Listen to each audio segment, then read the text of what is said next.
Anotaciones en mi diario al ocaso del siglo XX. Una obra de Diógenes Aybar.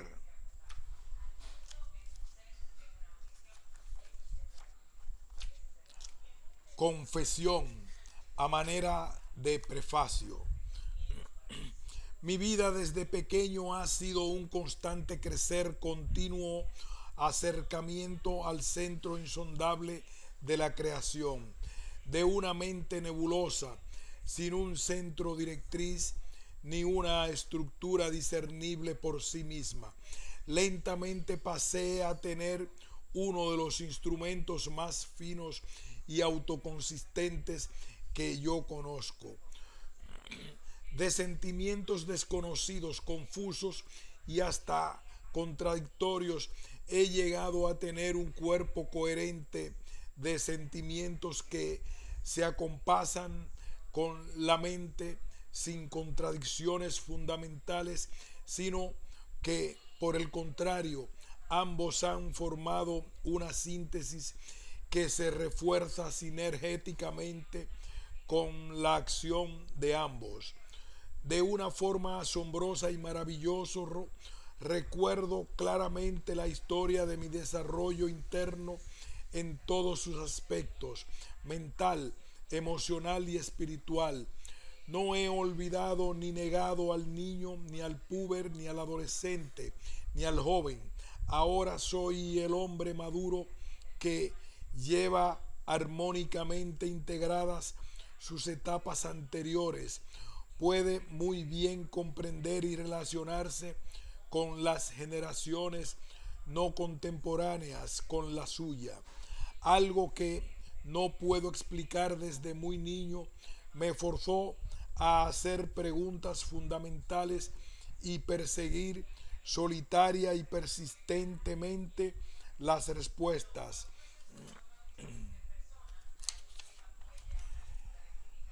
Tampoco que me hacía sentir que yo era más que alguien, un ser trascendental.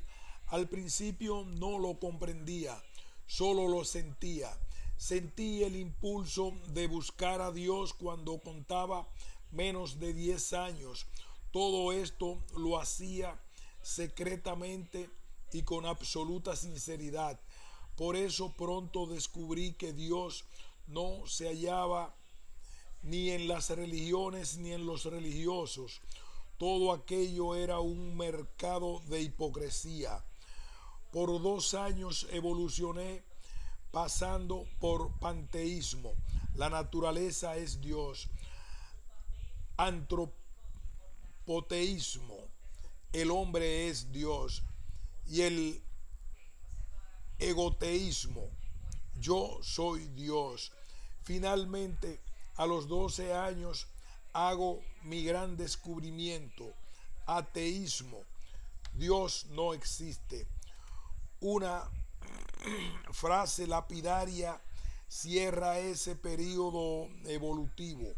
La palabra Dios debe ser borrada del diccionario, pues no debe haber vocablos que se refieran a cosas inexistentes. Me vi entonces solo entre la gente, sin más referencia que los seres humanos y la naturaleza observable. Me volví pues un acucioso escrutador y crítico de las personas. Poco a poco fui descubriendo que todo el que yo conocía, principalmente los adultos, tenía doble estándar. En mis palabras de entonces eran hipócritas, falsos. Llegué en varias ocasiones a increpar a los adultos por su doblez.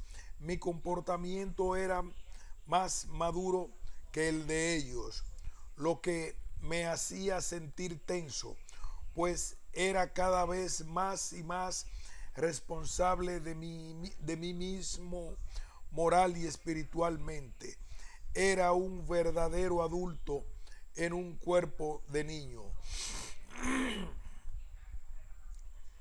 Este proceso culminó a los 16 años, cuando de manera inesperada, de sopetón y como una iluminación espiritual, tuve la revelación más devastadora que un adolescente frágil y solitario puede tener.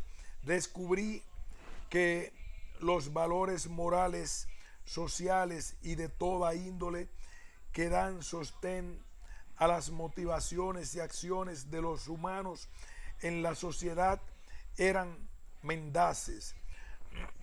Por lo tanto, todas las motivaciones para progresar, estudiar, cooperar, pelear, amar, etcétera, en una palabra, para vivir, estaban cimentadas en fundamentos falsos y por consiguiente ellas eran en sí mismas un engaño. Con este descubrimiento me sentí profundamente burlado, pues hasta ese momento mis únicas motivaciones para hacer y no hacer, querer y no querer, sentir y no sentir, las había recibido de la sociedad, de la familia, de la escuela, el barrio, la televisión, la radio, etcétera. Y ahora había encontrado que eran moneda falsa. No podía adquirir nada con ellas. Estaba desnudo, sin incentivos para obrar. Me habían engañado. No tardé en comprender que todos habíamos sido estafados y que la diferencia estribaba en que yo lo había descubierto. Por eso los perdoné. Pero ahora todo el ideal humanista, el ser humano como centro del interés universal, se había derrumbado ante mis ojos. Todo lo que lo sostenía era inválido. Ahora descubría que un gusano, una bacteria, un simple electrón tienen el mismo valor que yo y que cualquier criatura humana. Había un solo nivel de valor. O todos somos de igual importancia capital o ninguno tenía ningún valor. La escala de valores era un plano sin altura. Éramos diferentes, pero sobre el plano, es decir, diferentes y no más. Nada es más importante que nada ni nadie. La sensación es como estar en pleno y absoluto desierto a las 12 del mediodía, sin marco de orientación, intensamente inhóspito y agobiante. Tamaña situación para un adolescente, casi niño, solitario, callado y frágil. Todo se reducía ahora a la cuestión: no tengo una motivación que me dé razones para querer estar vivo, pero tampoco tengo razones para querer dejar de vivir. Cualquier acción era inmotivada, no importaba su dirección, ni para vivir ni para morir había motivos, pero dejar de hacer lo que permite vivir conducía a la muerte, y esto implicaba tomar una dirección. Mas morir no resolvía el problema que yo tenía entre manos.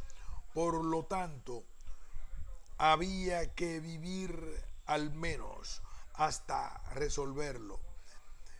En esto hallaba el primer vestigio de motivación para la acción. Se requiere estar vivo.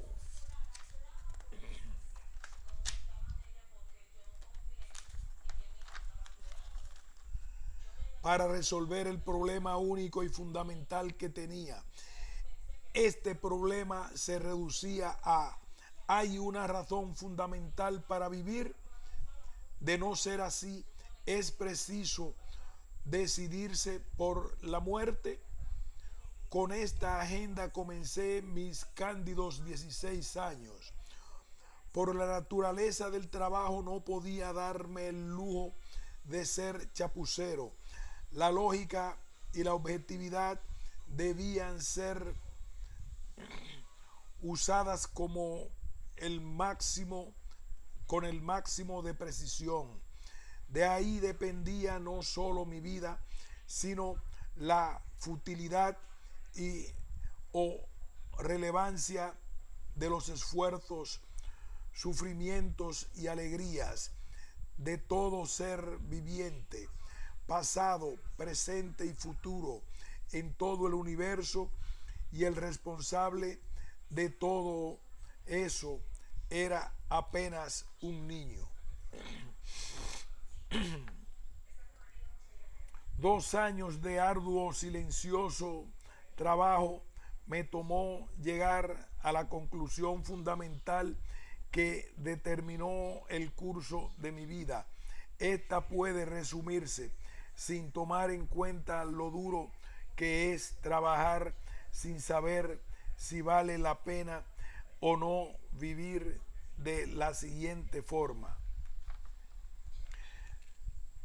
Yo soy una criatura del universo que tiene un grado de conciencia individual que le permite cuestionar su existencia y observar el universo circundante y conocerlo. En el universo se observan muchas criaturas que tienen un nivel de conciencia individual inferior al mío propio, desde los virus hasta los simios y otros humanos. Hay una tendencia continua desde un bajo nivel de conciencia individual hasta llegar al mío, lo que hace lógico suponer que yo sea un punto medio en esa cadena continua de conciencia individual creciente. Si yo me consideraba el punto culminante de esa cadena, entonces lo que yo evaluara tenía fuerza de ley, y de encontrar que no valía la pena vivir.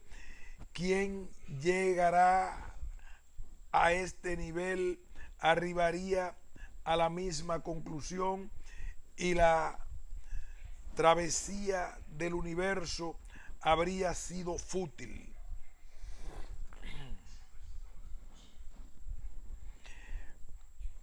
Pero la tendencia al crecimiento de la conciencia que observaba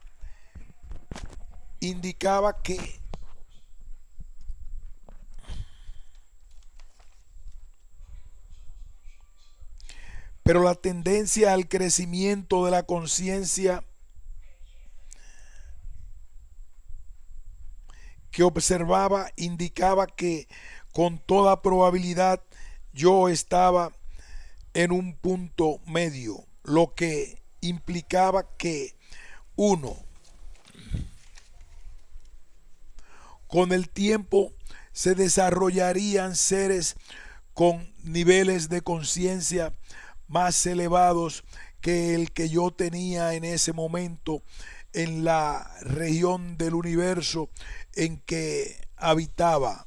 Y dos, en el universo desconocido para mí existen en la actualidad seres con un nivel de conciencia individual mayor que el mío, en grado creciente. Si esto es así, entonces, en su proceso evolutivo, esos seres, el universo, pasaron antes por la etapa de desarrollo de la conciencia individual en que yo estoy viviendo ahora. Por consiguiente, ellos descubrieron que había una motivación fundamental para seguir viviendo. De lo contrario, todo se hubiera detenido al alcanzar el punto donde me encuentro. Como no tengo evidencias suficientes sobre la certeza de lo antes expuesto, debo tomarlo como hipótesis probable y trabajar sobre ella como si fuera real. Asumiéndola como cierta, la conclusión es que si hay una razón fundamental para querer estar vivo y yo no la conocía, tenía que buscar la manera de aumentar mi nivel de conciencia para estar en capacidad de conocerla. Por lo tanto, la razón para vivir en este momento no es otra sino aumentar el nivel de conciencia individual por todas las vías posibles, lo más apresuradamente posible, para descubrir tarde o temprano una razón para vivir. Con esta conclusión inauguré mis 18 años. A esta edad comenzó mi intensa búsqueda de conocimiento científico sólido, aunque ya tenía una buena base acumulada, en busca de la expansión de la conciencia. Todo mi interés científico y espiritual giraba alrededor de esta indagación. Fue el norte de mi brújula por mucho tiempo. Llegué hasta concebir una teoría del origen de la conciencia, la cual desarrollé durante muchos años para finalmente darme cuenta de que hablaba de la mente y no de la conciencia. Crecí en ciencia y sabiduría a una velocidad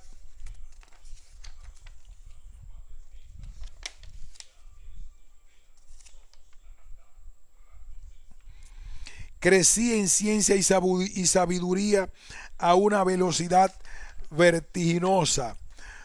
Marcó mi personalidad el desdén por las cosas del mundo. Y sin embargo, mi corazón se sentía vacío, insatisfecho.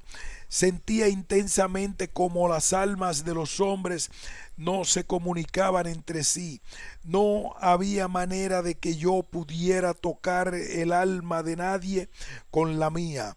Esto llenó mi mente de confusión y creció en mí un gran e intenso deseo de unir mi alma a la de alguien más. Sentía que de lograrlo tendría entonces la luz que me faltaba.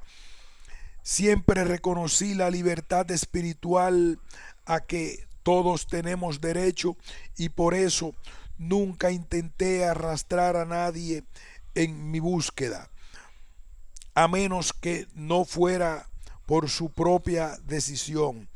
Para pedirle algo a alguien, primero era necesario que esa persona consintiera en contraer el compromiso y sus consecuencias. En este tenor mi mente escogió a una persona y me hizo sentir enamorado. Cuando hice la propuesta, ella dijo que aceptaba. Por mi confusión y mi deseo, olvidé que casi todos se movían en el miedo y la hipocresía. Por ello, viví un largo infierno de 7 años. Luché con una máquina que quiso destruir mi alma, hasta que comprendí mi error y abandoné esa ruta. De la batalla salí engrandecido, pero emocionalmente frágil. En medio de ese infierno descubrí el cielo. Un día Sin esperarlo, desperté. Corría para ese entonces el año 1983, aún no cumplía los 29 años. De repente me encontré en un estado de conciencia desconocido para mí.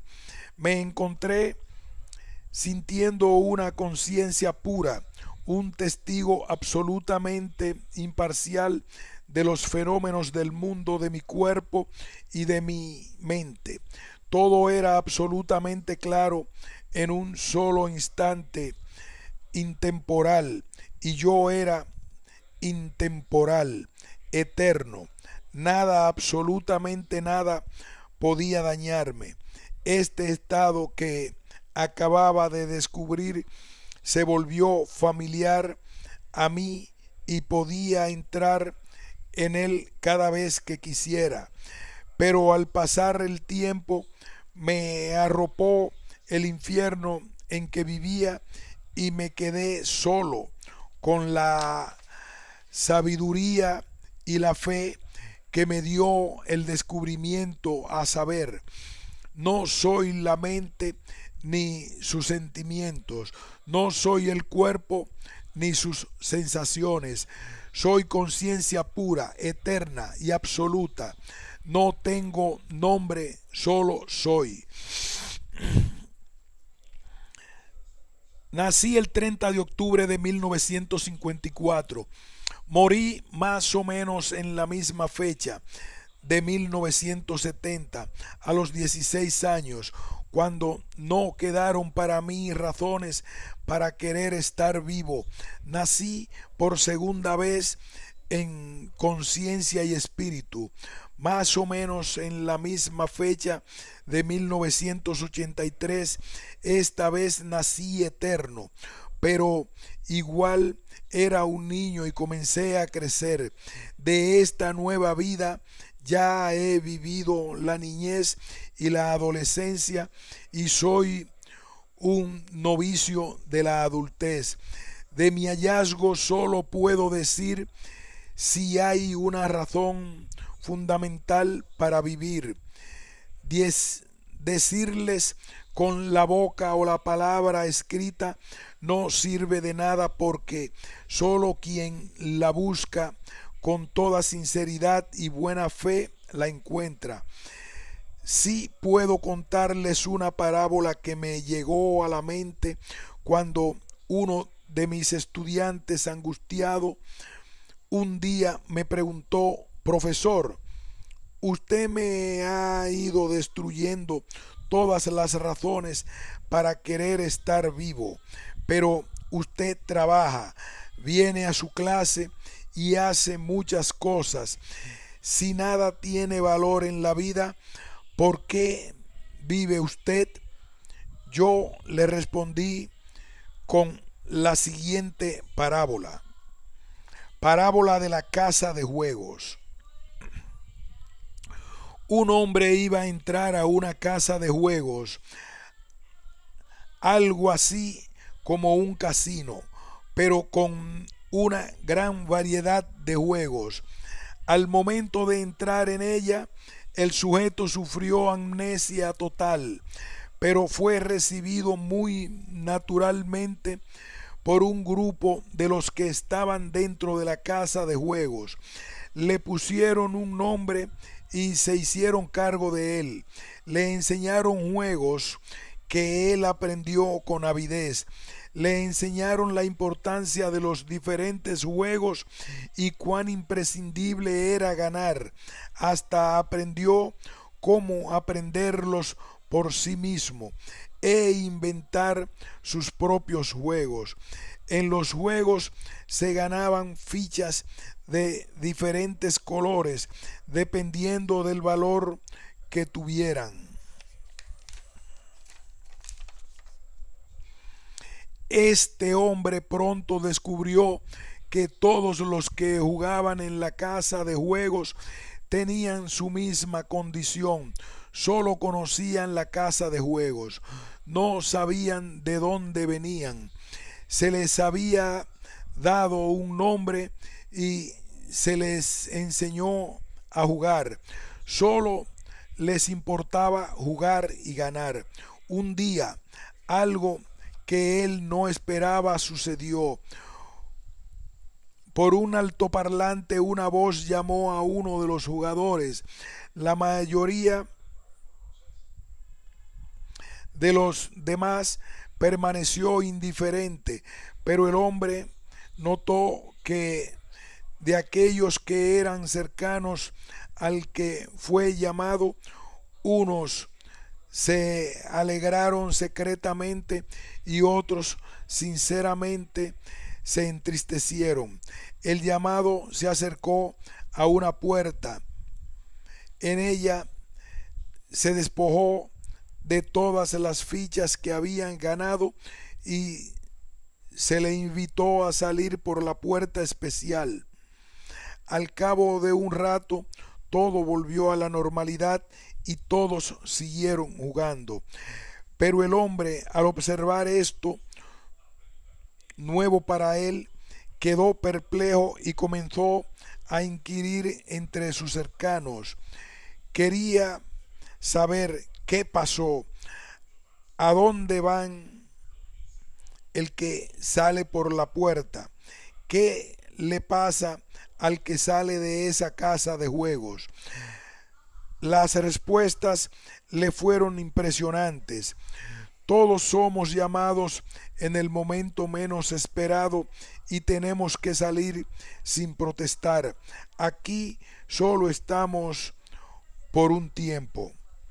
Todo el que pasa por la puerta tiene que dejar aquí todo lo que ha ganado en la casa de juegos. Si ha perdido y adeuda, su deuda le es saldada.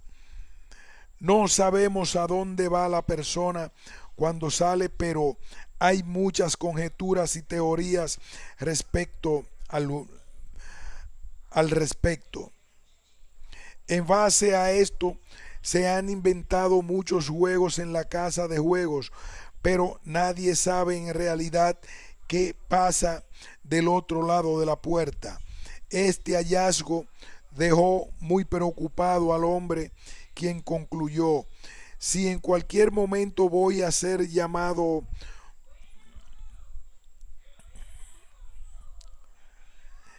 Este hallazgo dejó muy preocupado al hombre, quien concluyó: si en cualquier momento voy a ser llamado a salir de aquí, y si haber ganado o perdido no importa, pues todo me es quitado, aún las deudas, entonces, ¿para qué me afano en ganar? ¿Qué sentido tiene alegrarse de ganar a, a entristecerse por perder? ¿Para qué jugar si el producto del juego, ganar o perder, no cuenta al final? Estas preguntas desconcertaron y deprimieron por largo tiempo al hombre, sumiéndolo en una profunda búsqueda de las respuestas a las mismas. En su pesquisa, el hombre un día repentinamente descubrió: todos los miembros de un sistema definen su existencia en referencia a este sistema. Ningún miembro de un sistema puede negar el sistema al que pertenece. De otra forma, o se niega a sí mismo, lo cual es absurdo porque deja de existir, o no es miembro de ese sistema. Es decir, si un elemento puede negar un marco de referencia, ese no es su marco de referencia. Si un elemento niega a su sistema, también niega a todos los subsistemas de ese sistema. Por lo tanto, el sistema negado por el elemento debe ser un subsistema de un sistema de orden superior, al cual ambos, elemento negador y el sistema negado, estén referidos de forma congruente En otras palabras, el sistema negado no es el sistema universo, sino que está dentro de un suprasistema. Al yo descubrir, se decía el hombre, el sinsentido de la casa de juegos, su incongruencia y falta de autoconsistencia, yo era un elemento negador de la casa de juegos. Por consiguiente, la casa de juegos no era mi marco de referencia, sino que éste estaba afuera de ella y era un marco superior donde está incluida la casa de juegos. Estos razonamientos lo llevaron a ver que él no dependía de la casa de juegos para su existencia, sino de algo más grande, pero desconocido para él y para todos en la casa de juegos. Entonces se preguntaba, ¿pero qué hago en esta casa a la que no pertenezco? ¿A dónde pertenezco entonces? Esto lo angustiaba hasta que un día descubrió que él seguía haciendo cosas, estableciendo objetivos de acción, muchos de los cuales trascendían la casa de juegos. Así descubrió y comprendió algo nuevo para él. Yo estoy actuando sin un marco de referencia exterior a mí mismo. Por lo tanto, soy completamente autónomo. Soy mi propio marco de referencia. No necesito conocer un marco de referencia externo a mí para existir y vivir. Todo esto significa que soy un ser libre y hasta ahora no lo sabía. Acabo de descubrir la verdadera libertad. Pero más importante aún, si la casa de juegos no hubiese sido inconsistente, nunca hubiera descubierto que soy libre. Por lo tanto, ella tiene sentido en un contexto superior. Contestando a las interrogantes planteadas, la casa de juegos es un lugar donde se viene a aprender a ser espiritualmente libres. Este descubrimiento llenó de felicidad al hombre, pero no mucho tiempo, pues se preguntó qué pasa con los que son llamados a la puerta sin saber que son libres. Si a esta casa venimos a aprender a ser espiritualmente libres, es porque esto debe ser necesario para algo fuera de la casa de juegos. Entonces, quien sale de ella sin aprenderlo debe estar en serios problemas. Desde ese entonces quiso mostrar a la gente la incongruencia de la casa de juegos, para que, así como él, descubrieran que eran libres. Todo lo hacía por amor a ellos. Pero ellos lo acusaron de loco y peligroso y trataron de forzarlo a salir de la casa de juegos, y lo lograron. Pero desde entonces muchos han descubierto que son libres y regresan de vez en cuando a la casa de juegos, algunos de ellos sin amnesia, con el solo propósito de abrir los ojos a los jugadores para que no sean tomados desprevenidos cuando sean llamados a salir de la casa de juegos. De esta forma respondí a mi estudiante. Creo que la respuesta lo dejó satisfecho, pues no dijo nada más.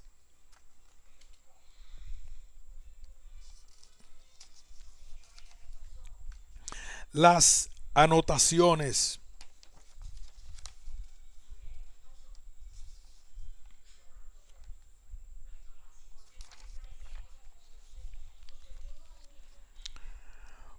urgente dejar de buscar vivir la libertad hasta aprender a ser libre. Los hombres sinceros llegan a la verdad aun cuando salen a buscarla por el camino errado. Quien busca y no encuentra, ya tiene. El estruendo nunca será señal de poder. El inocente besa a un cerdo, pero no tarda en descubrir que no había echado que deshacer. El inocente besa a un cerdo, pero no tarda en descubrir que no había hechizo que deshacer. Dale nombre al mal y lo conocerás. Diógenes. Y la tierra brotará la vida un día. La luz herirá las tinieblas y de la herida brotará el hombre. Desde entonces el hombre morirá cada noche, morirá sin saberlo en las tinieblas, y cuando la luz de la mañana atraviese el reino de la oscuridad, volverá el hombre a la vida, a sufrir por no saber de dónde viene, por no saber lo que le espera. Con su luz pretende penetrar las tinieblas, pero no hay tinieblas donde llega la luz. Así su búsqueda se vuelve infinita. A cada paso desvanece lo que busca y sigue buscando. Para mitigar el calvario, muchos escogen vivir en la penumbra, cerrando sus ojos a la luz, acción esta sin sentido, porque la luz la llevan dentro. Su maldición es su bendición. El hombre conoce de las sombras y es un ser de luz. Solo él es dual. Ni los ángeles ni Dios conocen las tinieblas, y el que las conoce las destruye al querer comprenderlas. Solo Él es dual. Ni los ángeles ni Dios conocen las tinieblas, y el que las conoce las destruye al querer comprenderlas. Y en la noche, cuando en ellas duerme, teje sueños para creer que fuera de ellas está. El hombre es Diógenes, hijo de la luz y las tinieblas. Uno y todos. A los enamorados, el amor; a los que sufren, el dolor; y a mí todo es natural, porque humano soy de cuerpo entero.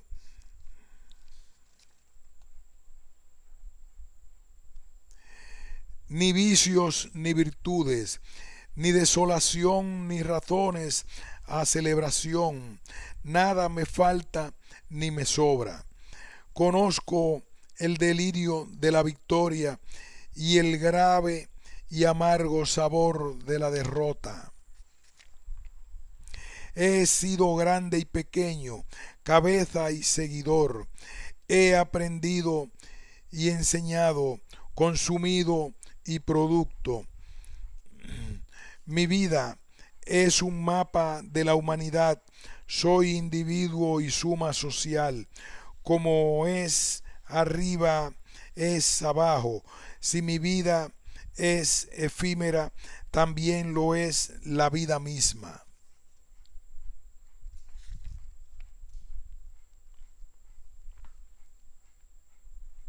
Urgente. Descubrir dónde está el lugar santísimo y huir a él. El ser humano tiene un complejo de inferioridad tan grande que ha llegado a olvidarse de que es hijo de Dios y como tal su heredero. No estoy solo, pero creo estarlo. Por eso así me siento. Ella. Su alma es tranquila como el mar del horizonte. Su espíritu tremula incierto como el follaje de una palma con el viento de otoño. Insegura como el ratoncillo que explora nuevas vecindades. Tema como el posar de una mariposa, pero todo su sublime acontecer marca mi alma con fuego de herrero. Urgente. Limpiar mi mente de preocupaciones banales y hacer espacio para mí. Cuanto más espero el toque de la campana que anuncia la llegada de los vientos que me cargarán al otro lado del horizonte, más siento que se aleja mi partida. Es la ley que solo se vayan los que cumplen su condena. El mar es el mar y no las olas, ni su color azul.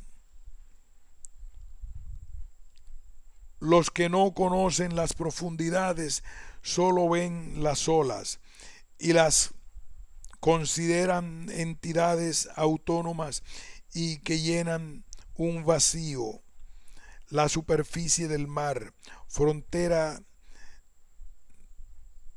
de este con el cielo.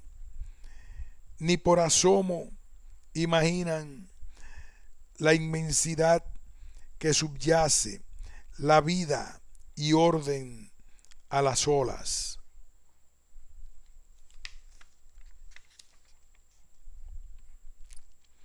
Urgente. Sacar el temor del dolor de mi espíritu para exponerme a toda la verdad del mundo y morir feliz. De tu tragedia silente nadie se entera. El mundo impávido sigue su ajetreo mientras por dentro tu mundo te tortura. Urgente. Llenar mi corazón de humildad para desempeñar las tareas para las cuales el Señor me ha preparado. Solo si es pequeño, humilde, se puede apreciar la majestad de la creación. Solo si aceptamos nuestra herencia divina, nos haremos herederos de hecho y de derecho de aquello que por linaje y por imagen y semejanza, por genética divina, nos corresponde. Los hijos de hombres serán hombres, los hijos de Dios son dioses. Urgente. Aprender a ser un canal para la completa expresión del ser en el mundo del espacio y el tiempo. Hay que estar alerta con los estados de ánimo. Son como el viento, vienen y van, te adelantan el paso o te atrasan, te desvían de tu ruta o te acercan a ella, pero no son ni el mar ni la barca.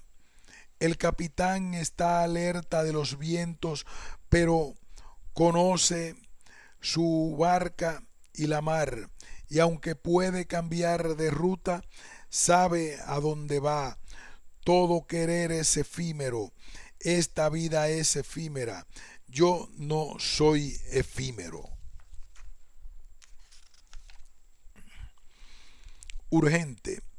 Cerrar el círculo de mi existencia, uniendo mis puntos extremos, lo universal y eterno con lo individual y efímero.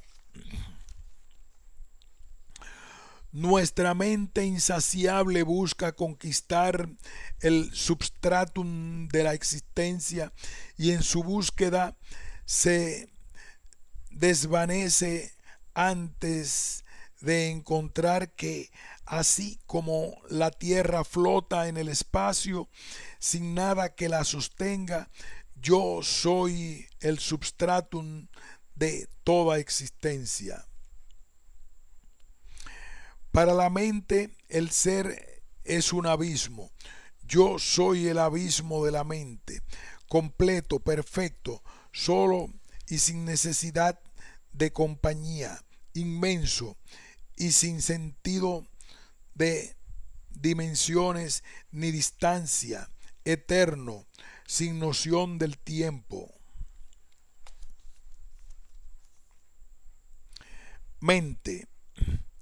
Vaga la mente, busca razones y asideros, empuja su hacer, da sentido a su sentido, rota en giros largos y cortos, se detiene y se entretiene.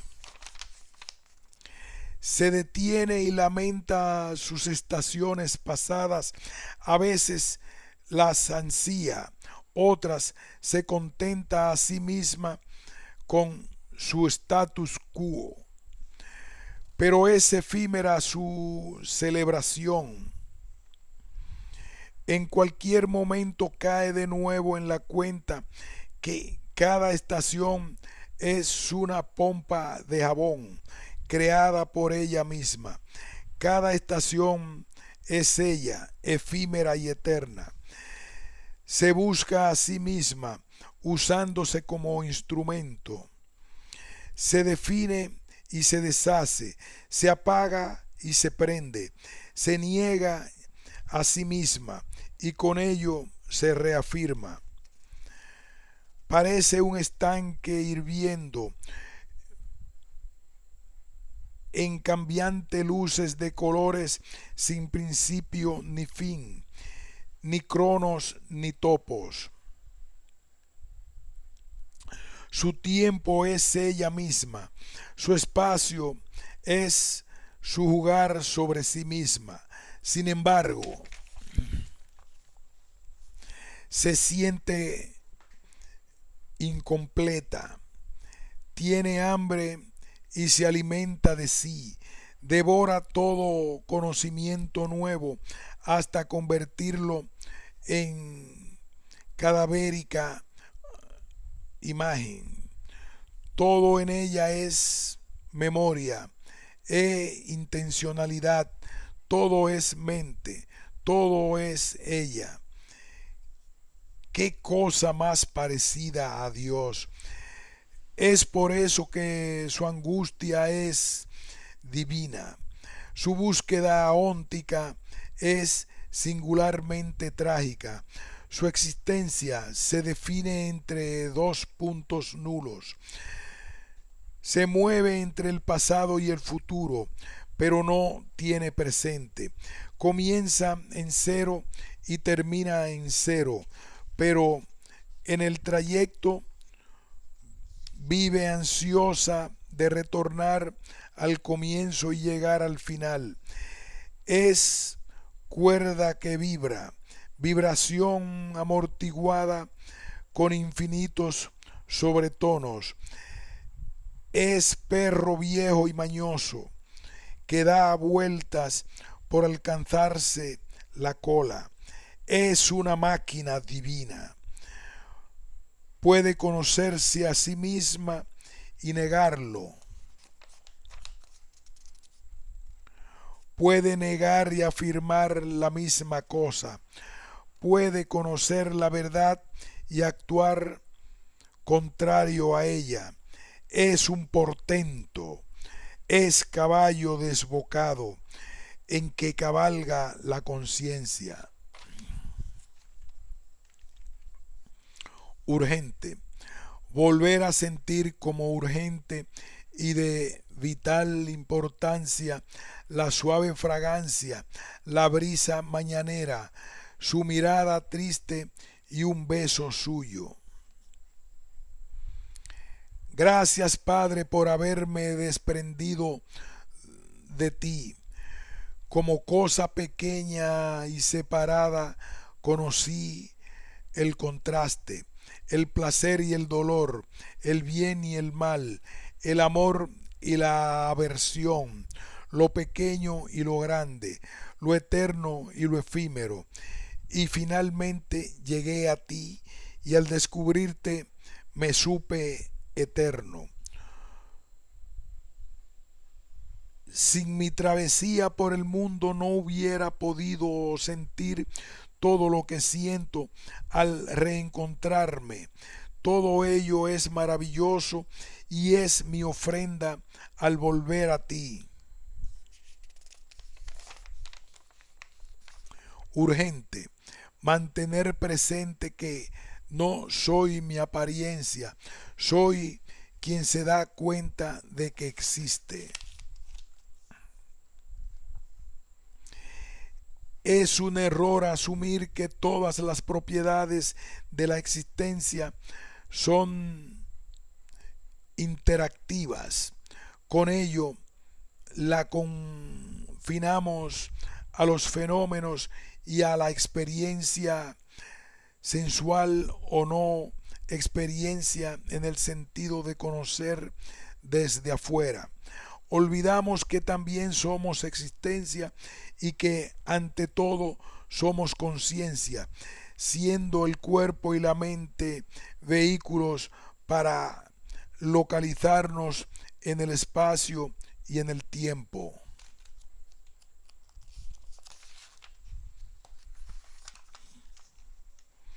La mente, contraste necesario. Sabiendo que mi muerte y la de aquellos que quiero es inevitable y sobre todo justa para que otros puedan vivir también, ¿cuál debe ser mi actitud ante ella y ellos? Nada natural, inevitable y universal puede ser malo, por lo que debo aceptarla, entenderla y darle su justo lugar en la vida.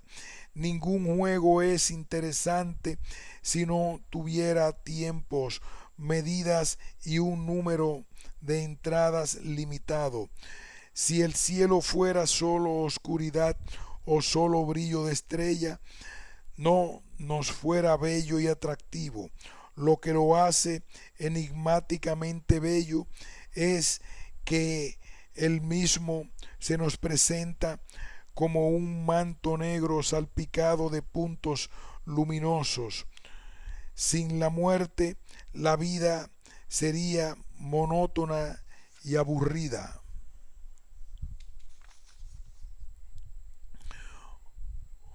Urgente, mantener presente que no soy apariencia, soy quien se da cuenta de que existe. Urgente, volver a ser niño, simple, sincero, alegre, triste, ingenuamente vivo. Amar como un juego,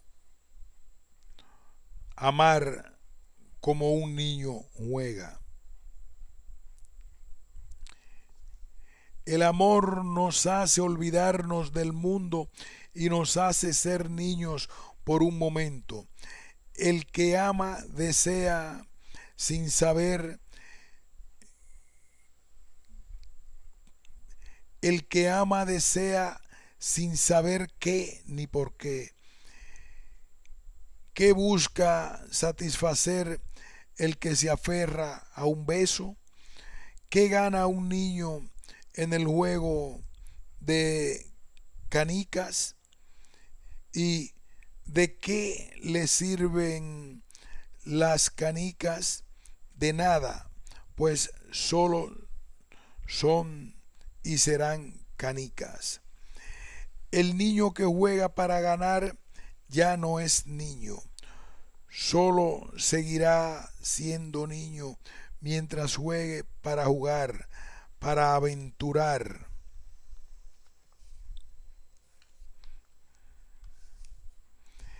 En esto estriba la importancia del amor. Es un juego que no se juega para ganar, sino para amar, jugar, aventurar.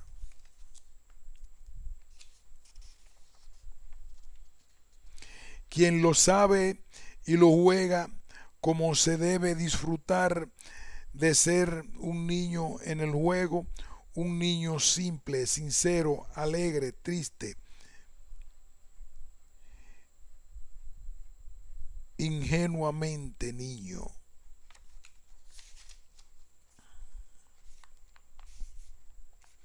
Urgente, ser enteramente humano, pequeño, sufriente y amante, pero eterno y omnisapiente, inmenso como el Padre.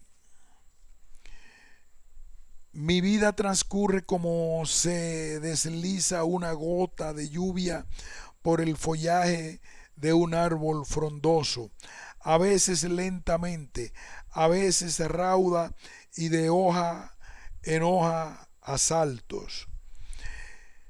Si no me agoto antes, terminaré en el suelo, daré vida al árbol y a los ríos.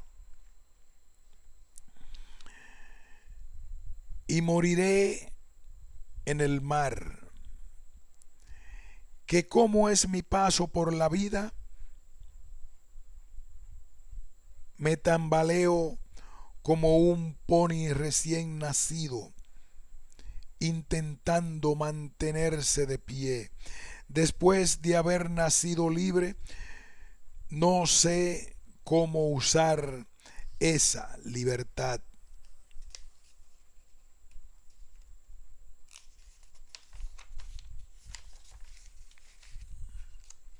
Urgente. Conocer la diferencia entre el sueño y la realidad, despertar. La desesperación de una pesadilla solo es corta.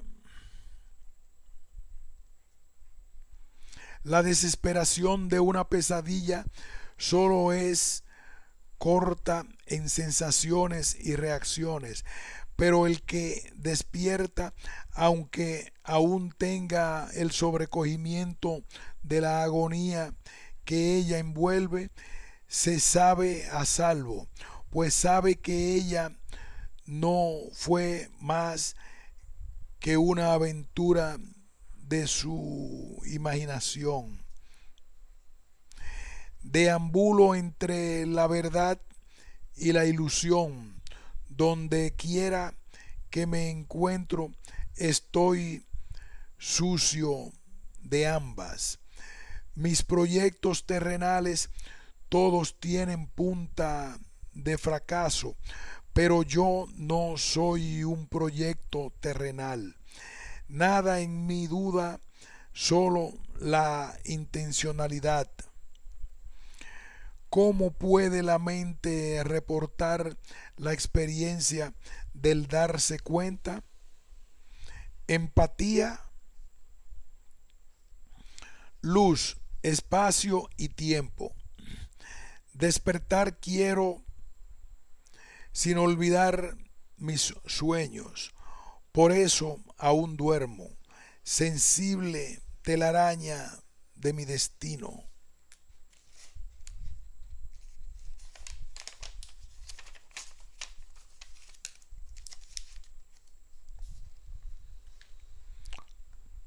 Los vientos de mi voluntad te mecen, tiemblan con los aleteos de mi mente, pero eres siempre la misma, araña del espacio y del tiempo.